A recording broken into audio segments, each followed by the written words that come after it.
ஓம் ஸ்ரீ குருப்யோ நமக. Mass media நேயர்கள் எல்லாருக்கும் ஜோதிட குருஜியின் இனிய வணக்கங்கள், வாழ்த்துக்கள், ஆசீர்வாதங்கள். ஃபர்ஸ்ட் ஆஃப் ஆல் உங்கள் எல்லாருக்குமே நன்றிகள். சப்ஸ்கிரைப் பண்ண அனைத்து நெஞ்சங்களுக்கும், சப்ஸ்கிரைப் பண்ணாதவங்க சப்ஸ்கிரைப் பண்ணிக்கோங்க. அப்போ தான் நாங்கள் போடுற காணொளிகள் உங்களுக்கு உடனே வரும்.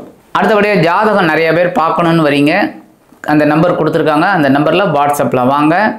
அதுக்கப்புறம் நம்ம ஜாதகம் பார்த்துக்கலாம். இப்போ இந்த காணொளியில் நம்ம என்ன பார்க்க போகிறோம் அப்படின்னா, சுக்கிர பகவானின் அற்புதமான ஒரு பெயர்ச்சி. சுக்கிர பகவான் அப்படிங்கும்போதே நமக்கு சந்தோஷம் அதிகமாக இருக்கும். ஏன்னா சந்தோஷக்காரகனே அந்த சுக்கிர பகவான் தான்.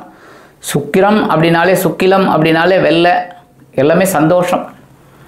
அந்த சந்தோஷக்காரகன் இதுவரைக்கும் மீன ராசியில் உச்சமடைஞ்சு சூப்பராக இருக்கார். முன்னாடி ராகுவோட சேர்ந்திருந்தார், அப்புறம் ராகு பயிற்சி ஆகிட்டார். இப்போ சனி பயிற்சி திருக்கணித பஞ்சாங்கப்படி அங்கே வந்து இப்போ சனீஸ்வர பகவானோட சேர்ந்திருந்தார். இப்போ வந்து இந்த மீன ராசியை விட்டு விலகி மேஷ ராசியில் வந்து சஞ்சாரம் பண்ண போகிறார்.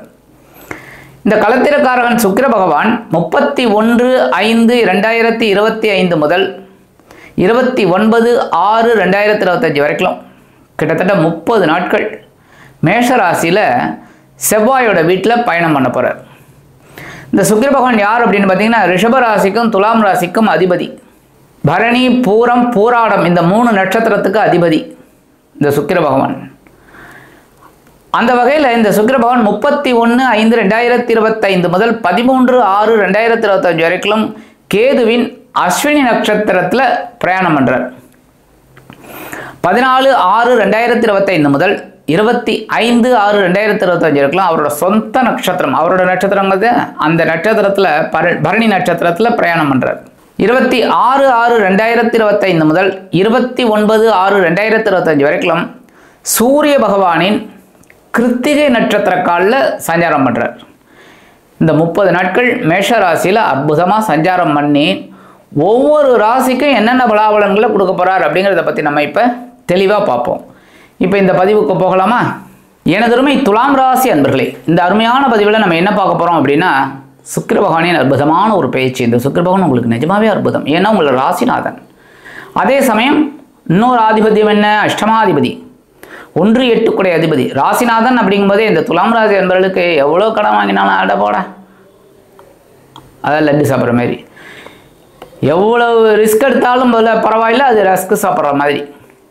ஆனால் அதே சமயம் அஷ்டமாதிபதி அப்படிங்கும்போது அந்த ஆதிபத்தியத்தையும் அவர் கொடுப்பார். கரெக்டாக என்ன உடல் ஆரோக்கியத்தில் ஒரு கட்டிங் பண்ணுவார். எப்போ நம்ம கவனமாக இருந்தால் தப்பிச்சுக்கலாம்.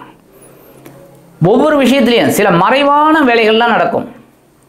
அதெல்லாம் நம்ம அதுக்கு தான் உடல் ஆரோக்கியத்தில் கவனமாக இருக்கணும் ஒவ்வொரு துலாம் ராசி அன்பர்களும்.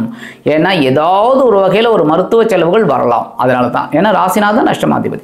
இது வரைக்கும் எங்கே இருந்தார் பார்த்தீங்கன்னா, பகைவன ரோகஸ்தானம் அப்படிங்கிற 6ஆம் இடத்துல மறைந்து உச்சமடைந்து சில வேலைகளை கொடுத்தார். உத்தியோகத்தில் ஒரு டென்ஷன் கொடுத்தார். அதுமாதிரி கடன்கள் விஷயத்தில் கொஞ்சம் கடன் இருக்குங்க. கடன் குறைஞ்செடுத்துன்னு சொன்னீங்கன்னா நான் நம்ப மாட்டேன். ஏன்னா அஷ்டமத்தில் குரு இருந்துட்டு உங்களை என்னெல்லாம் பாடுபடுத்தினார் எனக்கு தெரியும். அப்படியே மாறி நீங்கள் வந்தீங்க. இப்போ அவர் இந்த சுக்கிர பகவான் எங்கே வர்றாருன்னா, உங்களோட களத்திர ஸ்தானம் 7ஆம் இடத்துக்கு வர்றார். 7ஆம் இடத்துல ஒரு ப்ளஸ் பாயிண்ட் என்ன தெரியுமா? 7ஆம் பறவை உங்கள் ஜென்மராசியை பார்ப்பார். 7ஆம் பறவையாக உங்கள் ஜென்மராசியை பார்ப்பார். ஜென்மராசியை பார்க்கும்போதே அந்த சுக்கிர பகவான், குரு பகவான் எல்லாரும் ஜென்மராசியை பார்க்குறாங்கன்னு சந்தோஷமாக இருக்கும். அதேமாரி உங்களுக்கு தேவகுரு பார்த்தீங்கன்னா பிரகஸ்பதி, அவர் வந்து மிதுன ராசியில் இருந்துட்டு 5ஆம் பறவை உங்கள் ஜென்மராசியை பார்க்குறாரு. அதே சமயம் இந்த அசுர குரு 7ஆம் இடத்துல இருந்துட்டு 7ஆம் பறவை உங்கள் ஜென்மராசியை பார்க்குறாரு. ஸோ 2 குருமார்களும் உங்களை பார்க்குறாங்க. ரொம்ப சந்தோஷமான ஒரு இது. சூப்பர். மைனஸ் பாயிண்ட் சொல்லணும்ல, என்ன அப்படின்னா களத்திரம் 7ஆம் இடத்துல சுக்கிரன் வந்தாலே, அதுவும் இப்போ தனித்துவமாக இருக்கார்.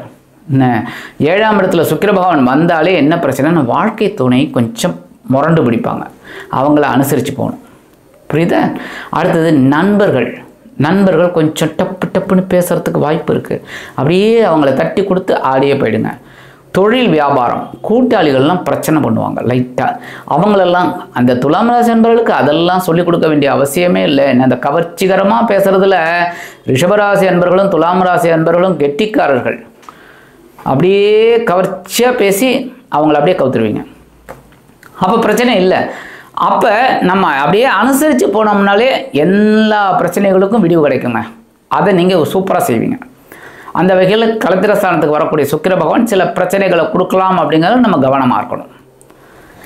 31/5/2025 முதல் 13/6/2025 வரைக்கும் கேதுவின் அஸ்வினி நட்சத்திர காலில் இந்த சுக்கிரபான் டிராவல் பண்ணுற நேரத்தில் வாழ்க்கை துணை உடல் ஆரோக்கியத்தில் கவனமாக இருங்க. நீங்கள் எடுக்கிற காரியங்களில் உத்தியோகத்தில் சரி, தொழில் வியாபாரத்தில் சரி, கொஞ்சம் கவனமாக இருக்கிறது ரொம்ப நல்லது. கூட்டாளிகள் விஷயம், நண்பர்கள் விஷயம், இந்த வெளியூர் வெளிநாடு போகிறது, அதெல்லாம் கொஞ்சம் கவனமாக இருக்கிறது நல்லது. 14/6/2025 முதல் 25/6/2025 வரைக்கும் சுக்கிர பகவானின் சொந்த நட்சத்திரமான பரணி நட்சத்திர காலில் இந்த சுக்கிர பகவான் அவரோட இதுலேயே வரார். இந்த நேரத்தில் உங்களோட விருப்பங்கள் பூர்த்தியாகும். வாழ்க்கை துணையோட உடல் ஆரோக்கியம் சிறப்படையும். நண்பர்கள் உங்களுக்கு இப்போ ஆதரவாக இருப்பாங்க. கூட்டாளிகள் அனுகூலமாக உங்களுக்கு வருவாங்க. உங்கள் பிரச்சனைகள் எல்லாம் புரிஞ்சுப்பாங்க. இந்த நேரம் உங்களுக்கு ஓரளவுக்கு சந்தோஷத்தை கொடுக்கும். சில பேருக்கு விலை உயர்ந்த பொருளை வாங்கக்கூடிய ஒரு வாய்ப்புகள், ஒரு வண்டியாவது வாங்கிடலாம் அப்படிங்கிற ஒரு முன்னேற்பாடெல்லாம் நீங்கள் சூப்பராக செய்வீங்க. அதேமாரி வீட்டை இந்த பராமரிக்கிறது, டிசைன் பண்ணுறது, அழகுபடுத்துறது, இந்த அழகு உணர்ச்சியெல்லாம் இப்போ வரும். அதேமாரி விருந்து கேளிக்கைகள் இதிலெல்லாம் கலந்துக்கிறது, சினிமா ட்ராமா இதெல்லாம் போயிட்டு வர வாய்ப்புகள் அதெல்லாம் கிடைக்கும்.